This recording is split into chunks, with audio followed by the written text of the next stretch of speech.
Welcome sa ating buhay-buhay dito sa Dubai. At ayun na nga mga bel, samahan nyo ako ngayong araw dahil aking ipapa-change oil at ipapalinis ang ating sitanggol.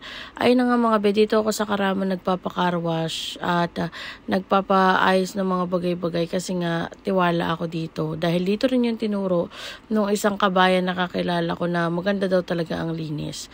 At ayun na nga kuya nyo Aja, habang nag-aantay sa aming baby tanggol ay upo-upo muna tayo kapag ka may time. Para nga naman makita ko talaga na maayos yung pagkakalinis nila sa ating kotse. At ayan nga mga be, diba? Emote-emote kunwari. Bali nga pala yan mga be, dito yan sa may tapat ng Dubai frame yan. Opposite side. Minsan kapag ka may time, pupunta tayo dyan para may pakita ko rin sa inyo yung loob ng Dubai frame mga be. Dito nga pala sa Karama mga be ay malaki yung kanilang car wash area. At madami rin talaga nagpapalinis.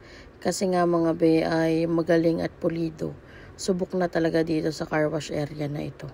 Tapos ayun na nga mga be, sinasabon na nila dyan si tanggol mga be. Actually, pinilit ko namang itry na linisin siya. Kaso talaga ang hirap mga be. Hindi mo matanggal yung mga nakadikit na stain. Tapos hindi ko pa magawang clear yung mga salamin. Kaya talaga mga be, nagpasya na ako na ipalinis siya. Bali 2 beses nga pala sa isang buwan ko siya palinisan mga be. Kasi nga grabe rin talaga yung alikabok dito sa Dubai. At saka kapag medyo matagal na, yung sabugan ng AC niya, inuubo talaga ako ng hard at hinihika. Kaya naman hanggat maaari, twice a month, pinapalinis ko siya. At ayan na nga mga be, bina-vacuum at minaano nila dyan ng hangin para matanggal yung mga alikabok dyan sa loob ng sasakyan. Ayan, yan talaga yung pinakagusto ko dito sa may Karama kasi pati mga engine, pati ilalim at loob, talaga namang nililinis nila. Tapos nilalagyan din ng mga pampakintab mga be. At saka so far sila rin yung pinakamura. Kasi doon sa isang car wash na pinuntahan ko, meron pa akong discount na 25%. 123 ang pa-car wash. Dito, 53 lang overall na.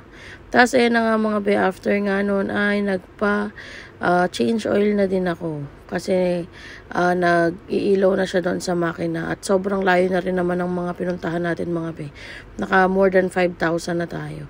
At ayan na nga si Manong, nilagyan niya na ng oil. At pinalitan niya rin ng free air filter yan mga be, kaya okay din talaga dito.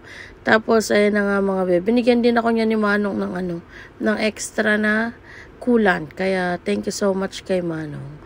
At ayan na nga mga be, bumiyahe na tayo ulit pauwi ng ating bahay. Maaga nga pala ako pumupunta dyan mga be para hindi rin sagabal sa oras ng aking pagtatrabaho or pagsaservice sa mga tao. Kasi syempre pagkahapon, alam niyo naman busy tayo.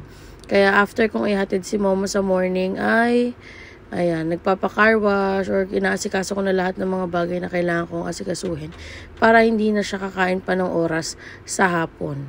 At talaga namang napaka-productive ng araw kapag maaga ka nagising or maaga ka may ginawa kasi natatapos mo talaga siya agad-agad. Tapos ayun na nga, driving na ang kuya nyo Aja. O diba? Hindi na ako inuubo masyado kasi nga malinis na ang ating kotse. So, ayan mga be, yan ang nangyari sa akin nung morning na iyon. Sana ay nasiyahan kayong nakita ang aking morning kapag ako ay nagpapa-car wash mga be. Hanggang dito na lang at huwag niyong kalimutang mag-like, follow, and share. Paalam!